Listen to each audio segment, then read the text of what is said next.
right, folks, welcome back to another Rob Reacts video. In this video, I'm going to be showing one of Oompaville's videos.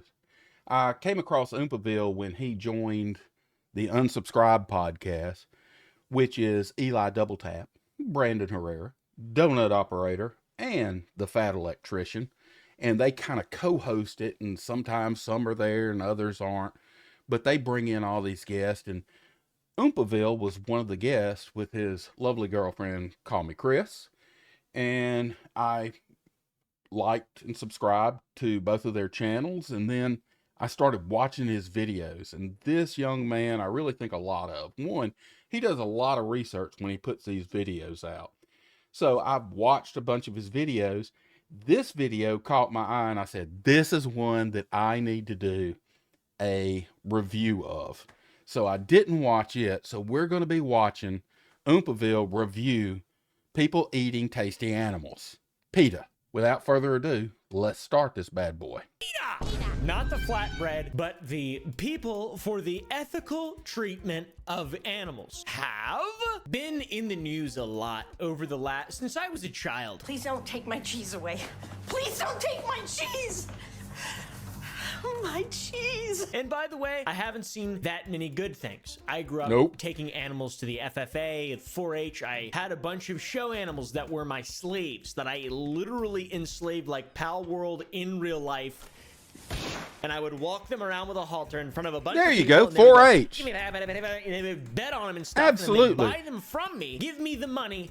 I would profit greatly. For example, I bought my first Xbox 360 from selling a cow that I raised myself. And then I good on you. His corpse, or what was left of it. Entrepreneur as a kid. Really something that I have a lot of sympathy for inherently, but as an adult man who's trying to learn, I want to do a little bit of research. So today we're going to be talking about the cult of Peter Griffin. Peta. No, Peta, the organization. Just by judging its name seems like a good operation, full of good people. People for the ethical treatment of animals. Makes sense, of course. Everyone wants anything that's living to be treated with respect and be treated in an ethical manner, as to not cut corners and hurt anything, murder anything, unless it deserves to be murdered. PETA is just a bunch of people that want animals to be treated correctly. Hello, the internet. Today we're going to make a vegan version of a turducken, or as it's also known, a tofuckin. I can get behind that, and so can you, Chumley, goofy sub-character from Pawn Stars. I can listen to you talk all day. As an owner of 2 pets that I love immensely and a third that I don't love as much, I'd love it if every single animal in the world was treated the same way that I treat my beautiful companion creatures. Let's play Roblox.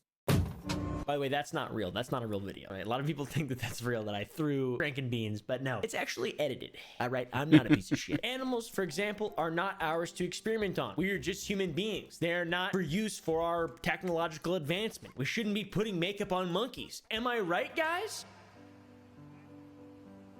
Maybe that monkey. This seems to be the main point behind PETA's message and what they are desiring to achieve. For example, you can report cruelty to animals on their website, the very front page. All great things aside from not ours to eat and wear, because I like wearing, I wear boots every day that are, I mean, I'm wearing them right now. They're not boots, but these are leather. And also I love eating meat. Just like I love eating all kinds of meat. Other than that, I agree wholeheartedly with PETA's message. I think, at least. So PETA takes the sort of essence of the idea that humans should not be in charge of the animal kingdom, and then they push that agenda. They create an agenda and then push that onto people who think differently. It's kind of a political movement in a way. It isn't really that friendly. It's not, it's sort of militant in a sense. Very militant.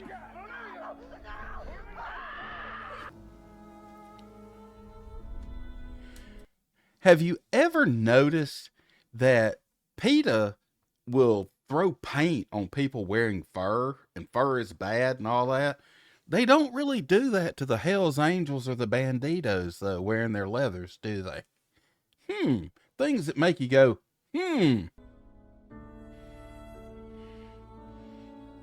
The people who make up and represent PETA voice their concerns, anger, and sadness over the state of our current relationship with animals in many ways. They use social media campaigns, perfectly normal. They even do protests, many of which are unbearable to witness. If we could be the Martin Luther King for animals, why not? You know? What? I mean, seriously, the protests are absolutely bonkers. We'll get into that in a little bit. You could be reincarnated I can't believe she just said that to this interviewer. That's nuts. as any animal. What would you be? I'd probably choose the wolf. Well, if you were a wolf, you would be eating sheep. Nope, I'd probably make friends with the baby lamb. So you're saying you would be like a vegan wolf? I'd probably be a vegan wolf. PETA has become the largest animal rights She's watched Fern Gully and Bambi too much. organization in the entire world, claiming to have 9 million supporters around the globe. That is incredibly impressive. That's all? 9 million? Around the globe? That's nothing. But they make the most noise. They're the squeakiest wheel. So that's a lot of people. That's like half as many people as live in the 31st largest state in America. It's really not that many people. It's really not that many. You think it'd be more. Everyone knows what PETA is. Literally everybody. But there's only 9 million members. What? Or supporters? Not even members. It's maybe because they are not that good at what they do. Well, a PETA demonstration turning heads in downtown Mobile today. The organization calling it that's- aliens feasting on human flesh. Before That's just down the road from me.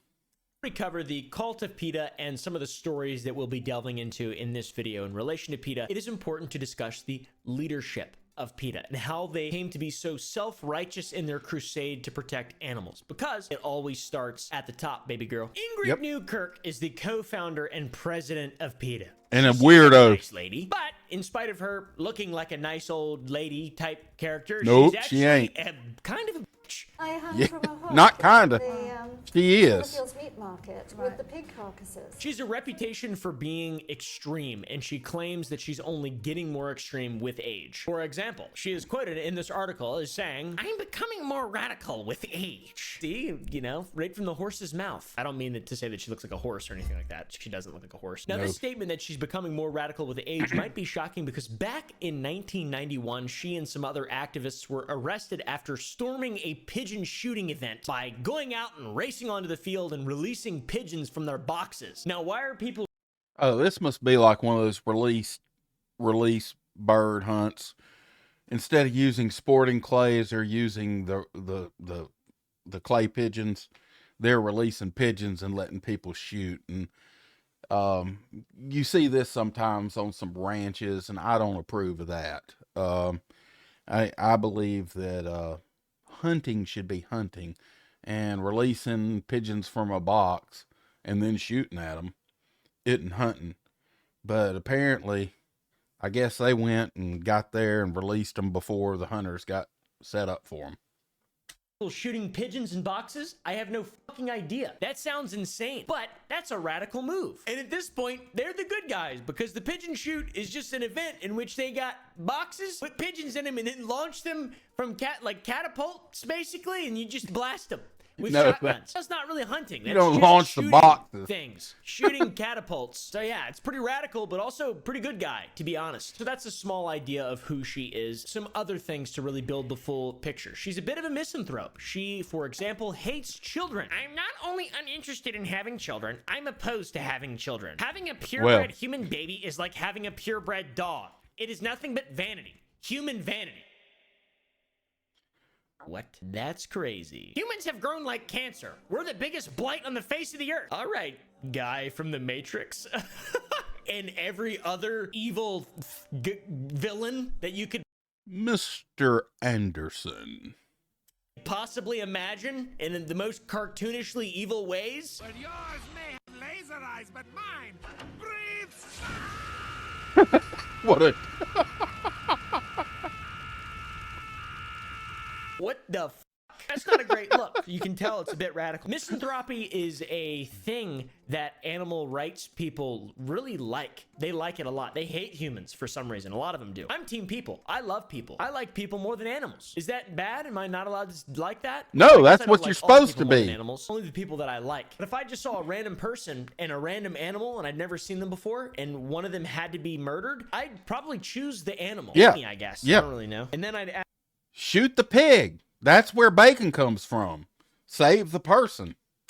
to eat it. But the person, though, I wouldn't want the person to be eaten. Here's a few other epic quotes from Ingrid. Pet ownership is an absolutely abysmal situation brought about by human manipulation. I don't use the word pet.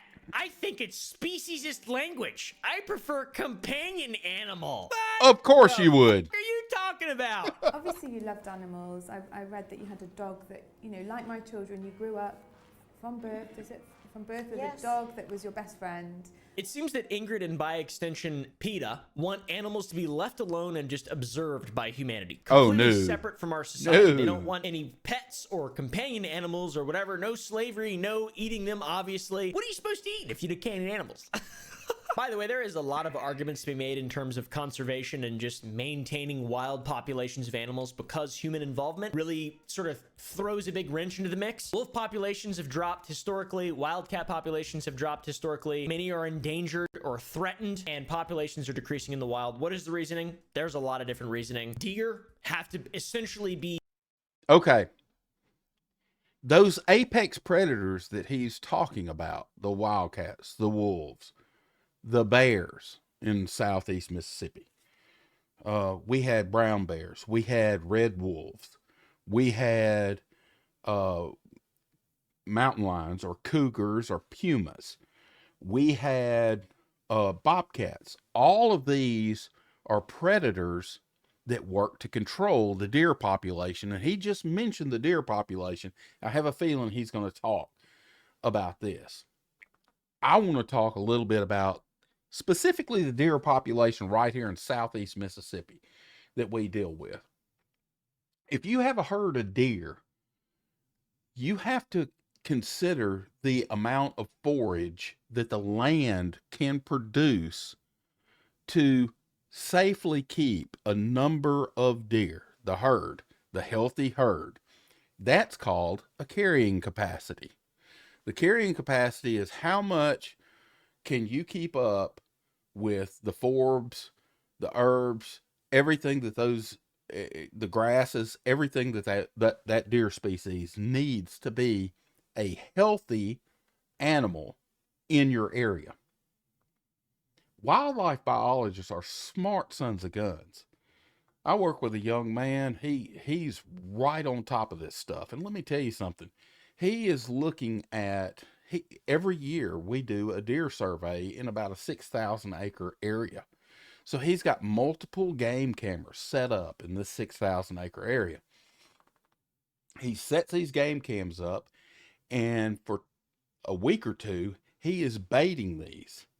He puts some corn out so he sees the deer that are coming in.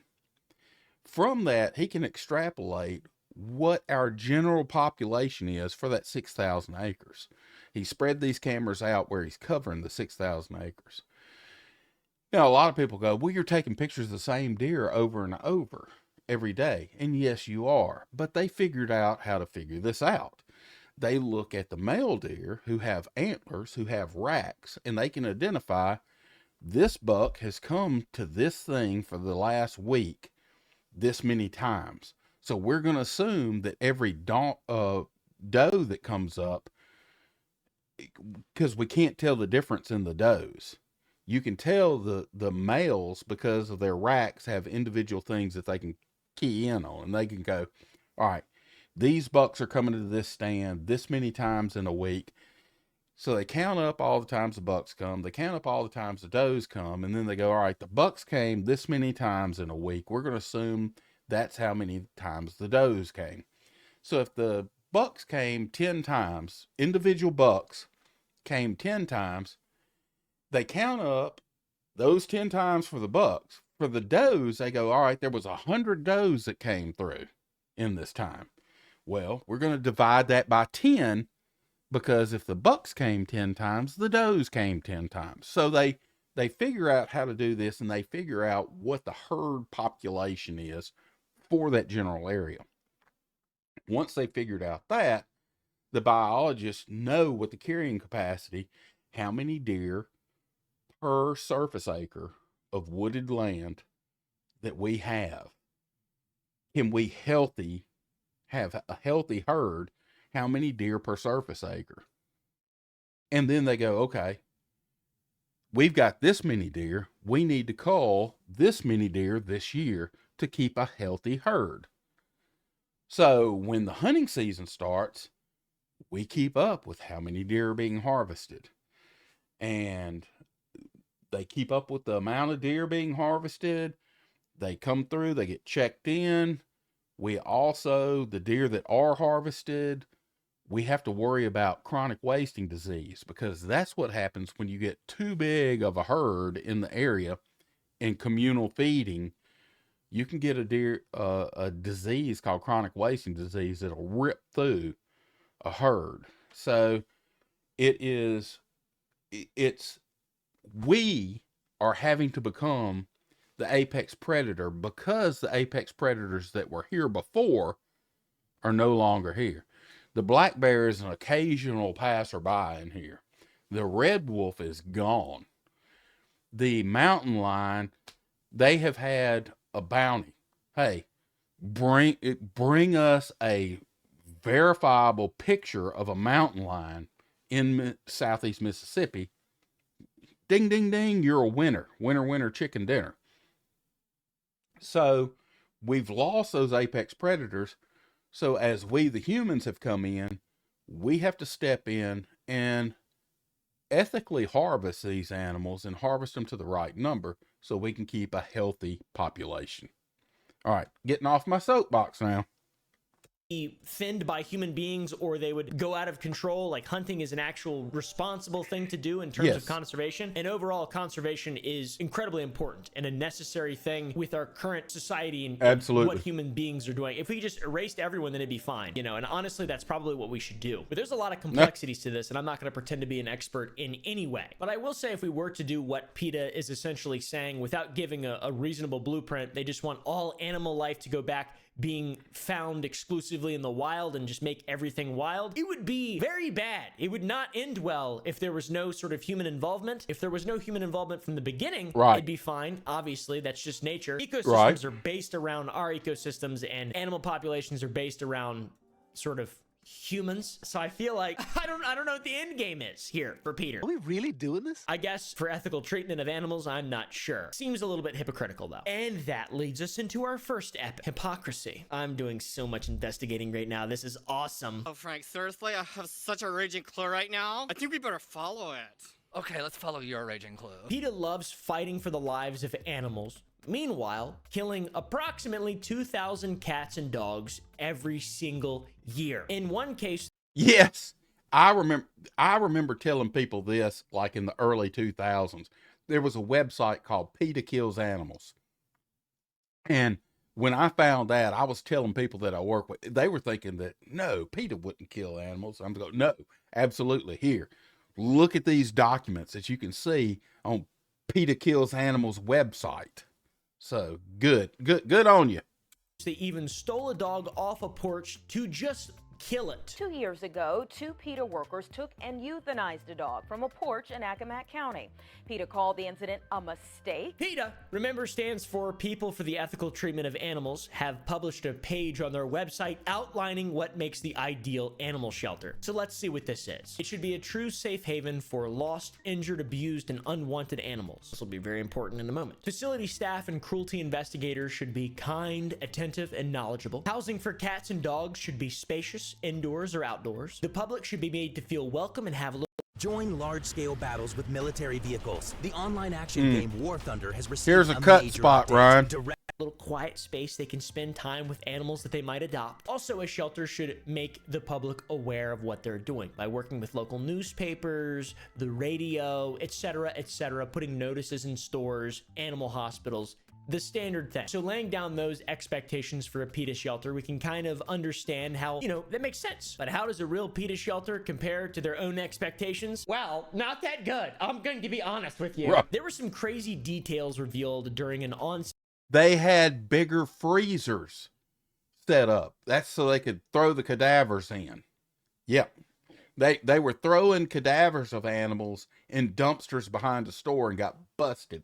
That's how PETA Kills Animals found out about this hypocrisy that PETA does. Site visit of the PETA headquarters in my home state of Virginia, during a determinate investigation as to whether or not it could continue operating as an animal shelter. In an official document that was released to the public thanks to PetaKillsAnimals.com, we can show you this information. The location had reported itself as an animal shelter and had been inspected previously as an animal shelter, but when Dan Kovich, an investigator with the Virginia Department of Agriculture and Consumer Services, arrived on site, the receptionist claimed that there was no animal shelter there on the premises, which was echoed by another staff member. It was a kill shelter. The facility only had 3 rooms for animal enclosures, and they only had 3 animals at a time. One of the animals in their 3 rooms was being boarded there for a community member, and the other 2 were there because of facility operation. They belonged to an employee. The enclosures that they had were not sufficient to house the number of animals that they reported taking into custody. It's just really strange because they have their own guidelines that are publicly available for a solid animal shelter, which they don't claim to be, but were previously inspected as. In 2010, the year of that report, they reported taking in 290 animals, but only 17 or 6% of those were adopted or moved to foster homes. And 273 of the 290 were euthanized. That's 94%. And 245 of the 273 that were euthanized within the first 24 hours of their arrival, which is not good. David decided to also include a visual. I thought shelters were supposed to keep an animal for so many days before they euthanized them so they could make sure that they gave the animal every chance to get adopted by somebody. Aid to help us understand how ridiculous this is. Statewide animal shelter dog and cat disposition 6-year history. Euthanasia, adoption, and transfer. It's about half and half. It's terrible still. Peta dog and cat disposition 6-year history. Holy fucking shit. Seems like at a certain point they just gave up. A lot of people are upset about this whole situation because they failed to meet their guidelines very clearly, and they also weren't even open to the public, which is ridiculous. When all this went down back in 2010, that facility specifically was run by Daphna Nukmenovich, who is now the senior VP of cruelty investigations. To be fair, she has a high-profile case that's very badass where 27,000 animals were confiscated from international exotic animal dealers in Texas, my home state now, I guess, from a company called US Global Exotics, and now the owner is a federal fugitive. That's pretty baller. She spoke to Dan in an attempt to make everything look less horrific, and the excuse was that many of the animals they took in were considered unadoptable by them. She also confirmed then that the facility was not open to the public and most of the adoptions were to employees. What the f does that even mean? It's a bit ironic for an organization that is against pet ownership and just mistreating animals. I assume killing them, murdering them via euthanasia is probably mistreating them. I don't know. Following this, more government documents were made available by Peta Kills Animals. They really don't like PETA, bro. These documents serve to expose the discrepancy between the amount of animals received and how many are adopted or killed from the years 1998 to 2022. The documents show that 81% of the cats and dogs that came into their facility were killed, and 6% were adopted. 81%. To provide you guys with all of the main points of information from this. By the way, this isn't just some random PETA animal shelter. This is like a shelter of last resort, in which shelters of last resort have high euthanasia sort of policies. But the problem is that they were going by an animal shelter, I assume, to get tax breaks because they're a non-for-profit. I really don't know, and that's what led to the CCF, the people who run the Peta Kills Animals website and the fucking PR firm. That led them to petition the Virginia Department of Agriculture and Consumer Services to reclassify PETA as a slaughterhouse and not an animal shelter, because they themselves admit that they kill a majority of the animals. Probably more animals than the average slaughterhouse,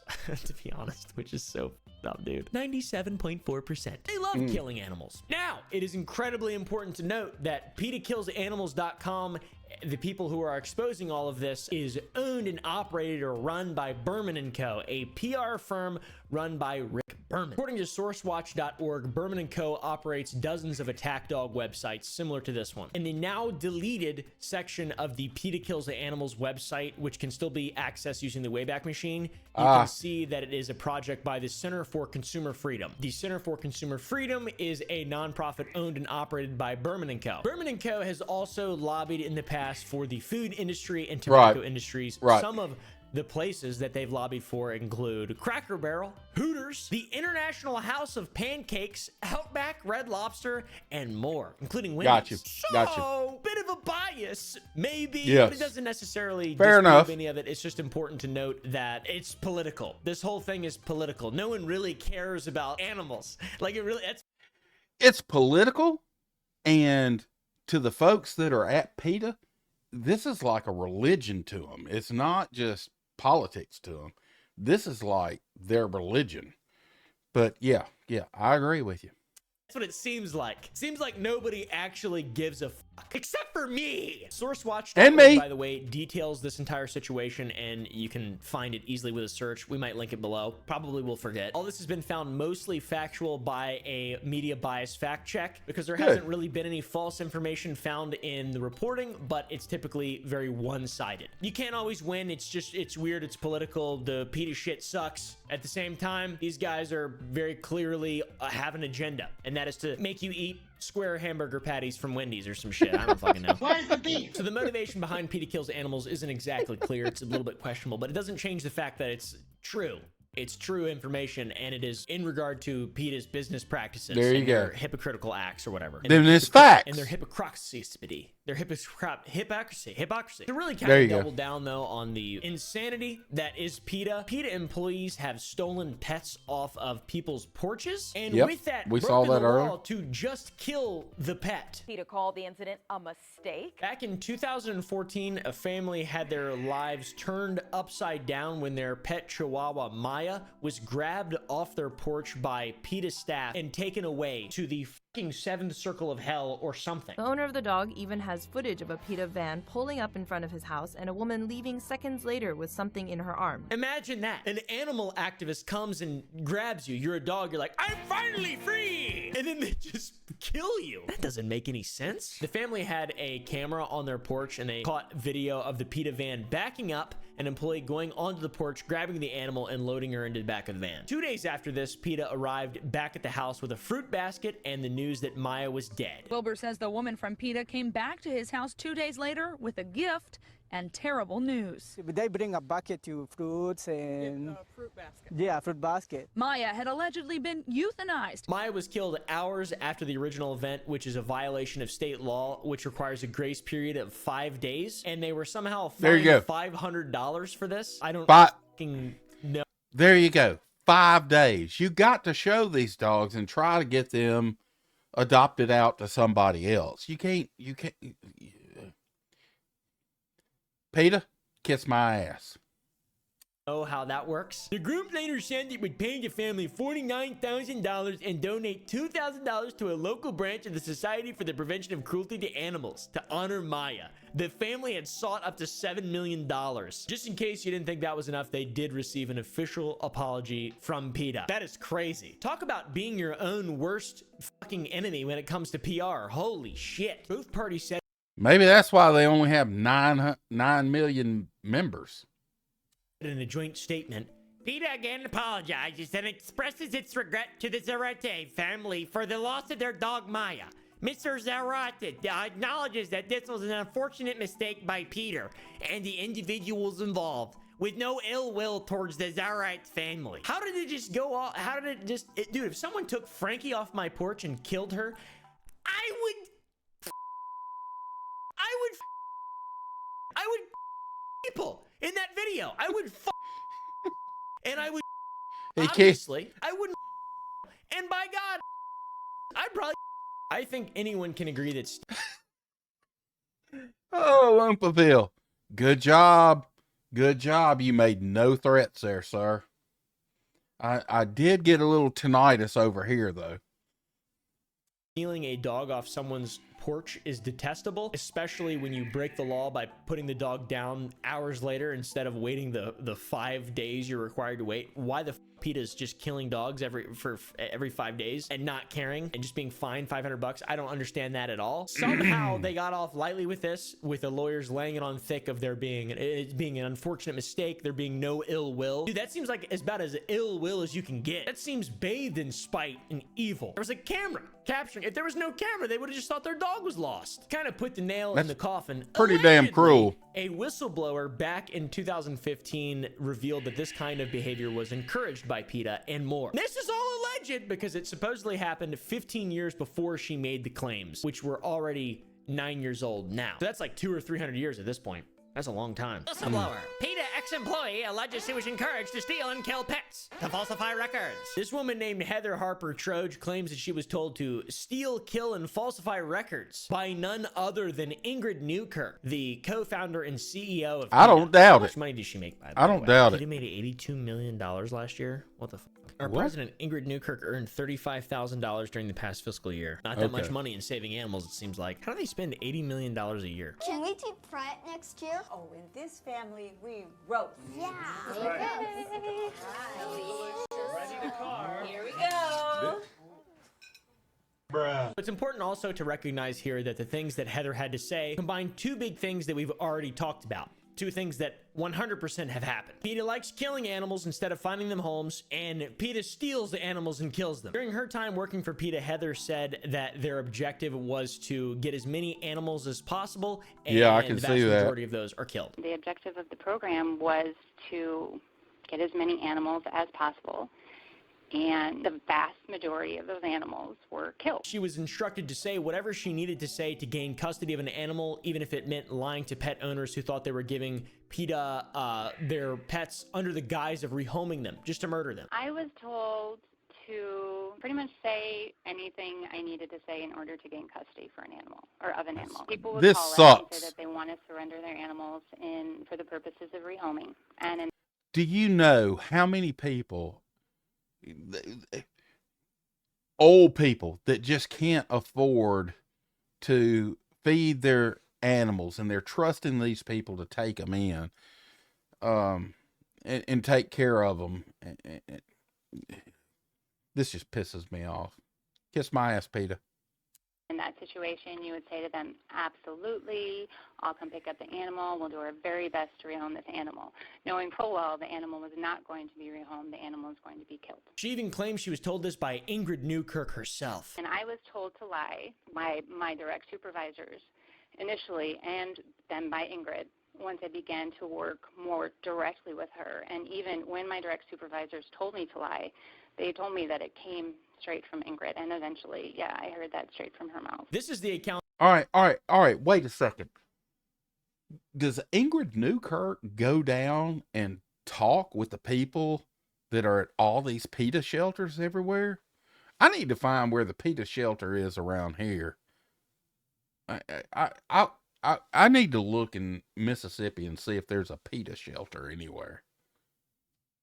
Of one woman, and it is insanely disturbing if it's true, but considering what we've already covered in this video up until this point, sort of seamlessly intertwines itself with the first two stories. I believe it. I'm inclined to believe it. I think that's probably true. To be honest, if I had to say, that seems like something PETA would absolutely do. But PETA, they don't agree. They responded with accusations in an attempt to discredit her by calling her a disgruntled ex-employee, and that these were hateful fantasies. And it was Heather trying to exact revenge for her dismissal. And they're just a bunch of nonsense that they just say and stuff. Spay neuter surgeries and stuff. We love spaying and neutering animals. We love it. Now, on top of Heather coming forward, another employee who came forward in 2019 by the name of Laura Lee Cascada, she put up an article titled, "When the Crusade for Animals Falls Victim to Oppression." What the hell's that mean? And this is a bit of an interesting twist on everything we've covered so far. She says that she's not anti-PETA. In the page, in her article, she makes it clear that she is not anti-PETA. She's not opposed to PETA's euthanasia strategy. She is only opposed to PETA becoming the oppressor that they sought to dismantle. This is not anti-PETA commentary. That's exactly what they did. PETA's stance on euthanasias. In principle, I understand the math. There aren't enough homes. Laura starts telling a story about an abandoned kitten she retrieved from a woman, then is revealed the extent of the brainwashing of the PETA staff. The euthanasia brainwashing, which just is mind-boggling to me. Why not spend that $80 million you guys revenue a year taking care of the damn animals? Campaigns? Why not just save animals' lives? Find them homes and stuff. Why not pay people to adopt animals instead of making you charge? Why not just pay people to adopt them? Why not give... Dude, amen. Look, I have taken some feral cats. I have live trapped feral cats and carried them to the Humane Society and asked them to try to home these cats. And they want me to make a $25 donation to turn in cats that aren't mine. are not mine. Don't have collars on them. They aren't feral. They're wild. Those you should euthanize, because feral cats do so much damage to the environment. It's not even funny. Feral cats are taking out bird species. Feral cats are taking out anything that they can get. Birds, snakes, lizards, frogs. They'll take out anything they can get. People fucking subsidies from your $80 million a year to help these animals, if that's actually what you want to do, instead of just fucking murdering all of them and then going on grassroots campaigns and moaning and trying. Right. If you've got a cat that was truly a pet, try to get the thing adopted out to somebody that will take care of it. Lord have mercy. Trying to get people to change, that seems like it might have more of an effect positively on animals overall, maybe. But maybe not, though. I don't know what I'm talking about. And during my tenure on the local, I responded to a call from a concerned woman who'd found an abandoned days-old kitten under her porch. When I came to pick up the kitten, I had her sign a generic give-up form that spelled out that euthanasia was a possibility. But I was instructed to repeatedly convey that we would do our absolute best, and so that's what I said, even as the woman described her careful search for an organization she knew would work around the clock to help this tiny being pull through. It was my job to make sure I did not leave without the cat, that I said whatever necessary for the woman to not change her mind. The entire way back to Peta's Norfolk, Virginia headquarters, I sobbed, petting the infant cat in my lap, telling her things would be all okay, even though in my gut I knew it wouldn't, that she never really had a chance. Hey bro, give me the cat. I'll take it. You know what I won't do with it? Kill it. What is wrong with Peta? I even began plotting out how I might take a detour and deliver her to a rehabber instead. Yeah, because rehabbers do more good than your fucking organization. But how could I explain a missing kitten to the woman waiting with a needle? I couldn't, so I complied without a word. How the can they kill so many animals and just be okay with it? That's crazy. They've brainwashed all their employees. That's how they've done it. They've brainwashed them. Brainwashing going on here, it seems like. Very cult-like behavior. Very odd, very odd. At PETA, we are told that euthanasia is often our best bet. Euthanasia is the happy ending for many animals. Humans created the problem, and PETA is cleaning up their messes. As someone who has seen the devastating effects of the massive overpopulation problem, I grasp that to my core. PETA went one step further. It made sure that employees not only understood this concept, but that it was also embedded into our operating principles. All employees are carefully groomed through issues training. They are ensured they have fully adopted the us versus them mentality. People who support every single euthanasia decision the organization makes at all times versus everyone else. That is fucking mind-bogglingly insane. One thing I noticed that I found interesting as well from Laura's article is that she's always using the term tribe. Speaking up means you could be booted from the tribe. It's like a fucking cult. You're not allowed to think differently. It's a tribe. It's us versus them. She said it herself. So behind the scenes, it seems like a cult. In the public eye, it gets even worse. The ways that they behave are bizarre. The crazy antics of PETA never stop. Back to Laura's article for just a second. It was titled Calling PETA's Mission a Crusade. You're all familiar with crusades. Most of them are religious in nature. In fact, all of them are. All the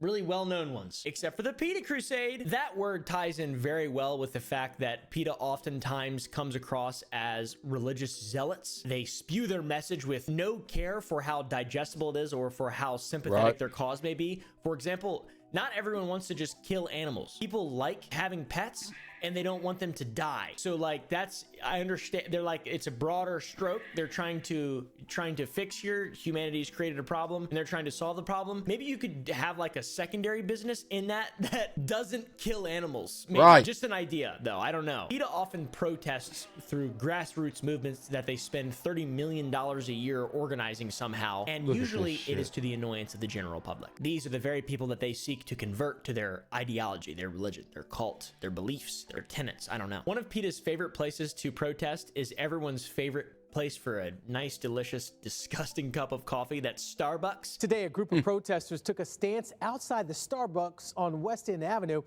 It was all about vegan milk. Save the planet! Save the cows! And the vegan upcharge now! This was the scene outside Starbucks on West End Thursday morning. They've protested there on many occasions. For example, they protested the upcharge for vegan milks by cementing their feet in the entrance of a Starbucks parking lot. Good! Leave them there. People for the ethical treatment of animals were quite literally cemented outside the Mack Avenue location. They want the company to stop upcharging for non-dairy milks. Oh, they aren't cemented into the parking lot. They put their foot in some blocks and put a little Quickcrete in there. You know, that Quikrete takes a while to set up. You can pull them some bitches right out and take them to jail. Is fucking dumb, but also epic. It really worked up over a 70-cent upcharge to alternative milk options. That's why we charge you up to 90 cents extra for our vegan milk. Because when you really care, like you do, it's a small price to pay. Valid, fair, I guess. It's more expensive to make. There's less infrastructure to Yes. create, and also it's not good for the environment. Correct. And just really bad for you. Pretty much all milk is just really bad for you, except for macadamia nut milk. It's about the healthiest of all the nut milks and the most environmental. You know, here's the thing. I like my cheese. I like my butter. But I don't drink milk. Heck, I'm 58 years old. And you know, here's the thing. Humans are the only species that actually drink milk once they get weaned off.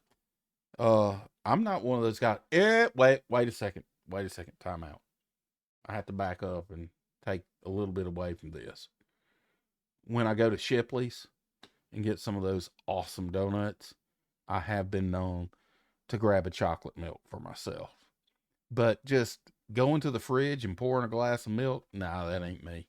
I cook with it, and I use cheese and butter.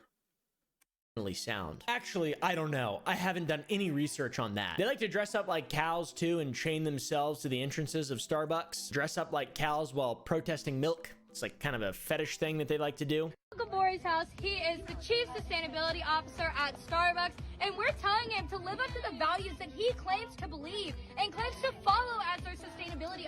Isn't that trespassing and vandalism? I mean, if that's somebody's private property, couldn't he call the law and have these folks arrested? Officer. Scary, scary. Go vegan. Go vegan.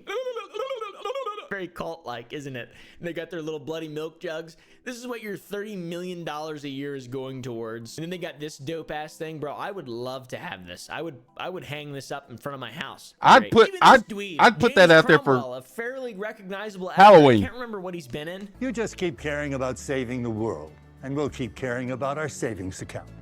Because Starbucks cares about money. But I know his face for sure. He joined the PETA Starbucks protests. He glued himself to a Starbucks countertop like a activist or whatever. I don't know, dude. When will you stop charging us more for vegan milk? When will you stop raking in huge profits while customers, animals, and the environment suffer? Almost makes you say, wasn't he the farmer in Babe? Yes, I do believe he was. And there was a pit. There were animals in that movie.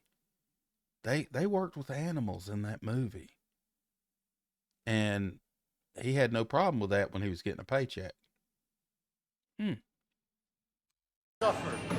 was in The Longest Yard and Succession. That's where I know him from. Succession. He's the brother. Good show, by the way. There was also time for a nice photo op outside when he put his hands on the window. He was also an iRobot.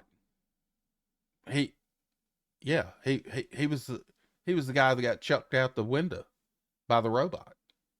Oh, this is so funny. The comments for the TikTok are really bad, man. They're really, really, really, really, really bad. Protesting capitalism at a Starbucks is peak comedy. Imagine thinking it's Starbucks that dictates the cost difference of vegan milk. Just look at price points in your grocery absolutely. store. Yeah, it makes no sense. It seems like they mean well. They have a good cause, but it's just like the way that they go about with their action plans. It just doesn't really make a single they're nuts of logical sense. It's makes no sense. It's crazy. PETA has also accused Starbucks of killing polar bears somehow. I don't understand. That's another protest for vegan milk upcharges. Of all the things you could protest and battle, paying less for vegan milk is their hill that they want to die on, it seems. At least that's the one that comes to mind in the popular culture zeitgeist that we always see. Hey, I got an idea though. PETA, all the money you spend protesting milk, spend it not killing animals. There you go. Probably a greater good that you're getting done there. There are so many clips of them protesting milk, the dairy industry. They don't just protest dairy at the expense of too expensive alternative milk. They also protest alternative milk. For example,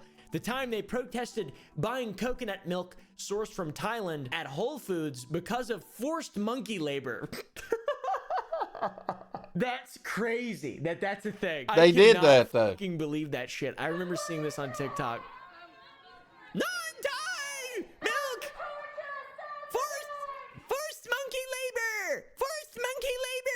Dude, if I could make sour boys made with forced monkey labor, I would. Just kidding, I would never do that. One lady leading the monkey chants got carried out into a police van by 4 officers. Money is not an excuse for animal abuse. Profit is not an excuse for animal abuse. Nobody really seems to be listening. They're just people screaming. It's just performative activism, narcissistic activism. I don't really know what you want to call it, but it doesn't really seem to be doing any good at all in any way. It's just like the Just Stop Oil protest people, where it's just obnoxious, self-righteous people throwing soup and shit on and paintings and whatnot. What is worth more, art or life? Is it worth more than food?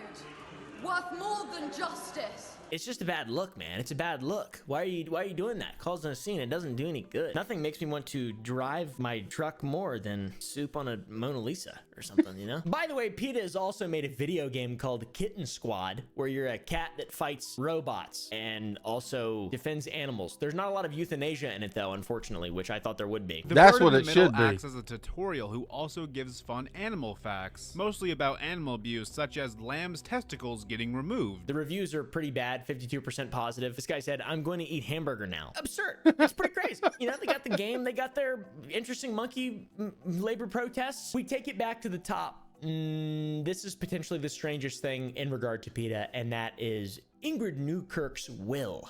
You can read all about this on the Peta website, and this is what will be done with her body after she dies. It will be sending one of her eyes to the NIH and the other to the UK Home Office for wasting time and taxpayer money on animal experiments. They will carve out and sear some of her flesh to fry up with onions for a human barbecue. They will peel off and cure her skin to fashion into a leather belt and purse. They What will an use idiot. her intestines for sausage casings and send them to Salt Bay. They will use her foot to fashion a human umbrella stand. They will bring Are they going to auction that stuff off? Now we get to their social media, which is another level of cringe and pointless virtue signaling that will result in people just hating you more. They have a video about eating chicken making your kid's penis small. They even tried to further their anti-milk Didn't work on campaign me. by saying milk is a symbol for white supremacy, which is crazy. So let's talk about their links to the T-word, just in general, because that's right. There are links between PETA and the T-word. More specifically, their affiliation with 2 groups, the Earth Liberation Front and the Animal Liberation Front. Both extremist rights organizations that have committed multiple acts of arson and even bombings. According to the Department of Homeland Security, one of my least favorite 3-letter organizations that is run by the United States government, between 1995 and 2010, there were 239 instances of arson and bombings from these groups, 45% of them being from the ALF. Even the FBI Deputy Assistant Director in 2004, a fellow named John E. Lewis, talks about how these groups had emerged as a serious domestic threat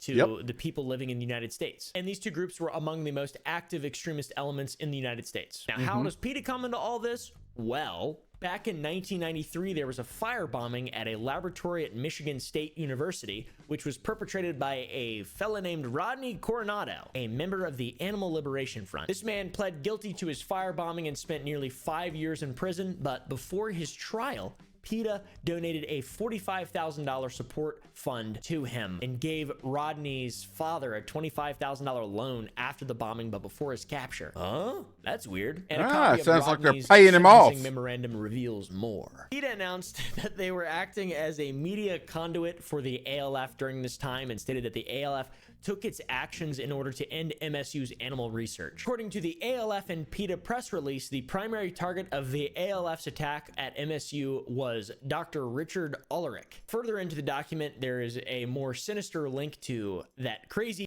Ingrid. We can find This is so insane. Investigators learned that immediately before and after the MSU arson, a Federal Express package had been sent to Bethesda, Maryland address from an individual identifying himself as Leonard Robideau. The first package went to Ingrid Newkirk, PETA's founder. The second package contained documents that had been stolen from Dr. Ulrich during the MSU raid. The first warrant was executed at the home of Maria Blanton, a longtime PETA member who had agreed to accept the first Federal Express package from Coronado, after being asked to do so by Ingrid Newkirk. These records showed that Coronado, Alex Pacheco, another PETA founder, and others had planned a burglary at Tulane University's Primate Research Center in 1990. So it seems like PETA might have started as not like a charity or like a foundation to help animals, and more so a organization. I don't really fucking know, to be honest. One thing's for sure is they don't help a lot of animals. They kill a lot of animals, so that makes sense. The roots sort of add up there. Times have changed. Obviously, this was 1993. Back in the 90s, things were different. All right, Austin Powers was around and stuff. Now, we don't have Austin Powers. We've got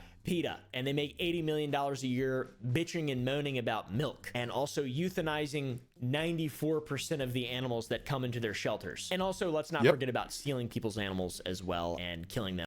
So, y'all think about, before you send any money to PETA, think about what you've learned on this video.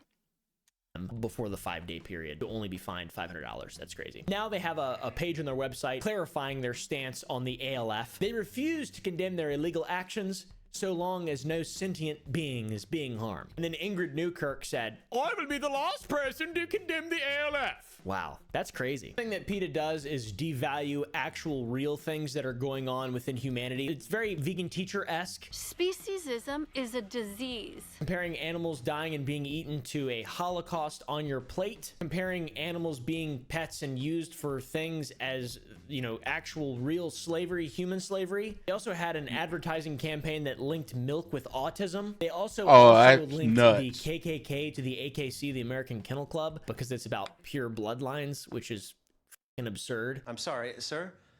I think you have the wrong meeting. Oh, is this the American Kennel Club? Yes, but, you know, we're discussing... You believe in the sanctity of pure bloodlines, right?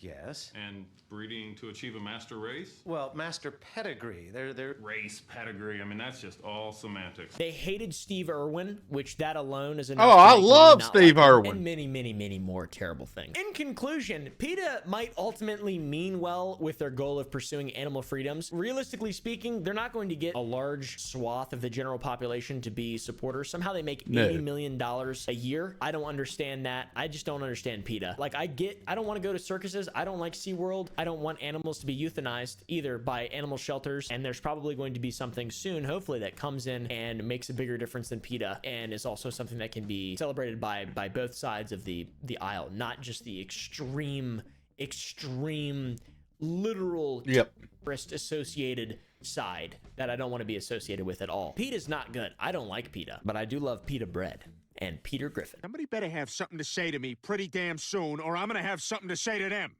I am very busy. I think Betty White is in PETA. That doesn't even make any sense! This bobblehead is just ridiculous. And did you notice who... All right. So that's the conclusion of this video. I got to go back and like it later. Oompaville did an awesome job. I told you this guy digs. When he investigates, he digs. I did not realize, well, I didn't really look into PETA Kills Animals website and realize that they were basically a marketing group for restaurants, but it makes sense. Restaurants got to fire back when PETA's doing all this crazy stuff. And yes, Oompa's right. I mean, when you're going from one extreme to the other, look, somewhere in the middle we have to meet. And somewhere in the middle is where the facts and the science is. Science will come out. Like I told y'all about the deer surveys to figure out what your carrying capacity is. How many deer can you really have on this 6,000 acres? That kind of stuff all comes into making a healthy ecosystem, because like it or not, us humans are here. The damage is done. Now we have to manage and keep everything going as best we can with these species. So thanks for watching. Hey, if you have not subscribed to this channel, please think about doing so. Or please just go ahead and do it. Go hit that subscribe button. Now, while you're there, look next to it. There's a bell for the notification. Hit that son of a gun too. And hey, on the other side, there's a like. Why don't you give that a mash too? Y'all take care. Thanks for watching this video if you stayed here to the end. And we'll see y'all later. I promise you.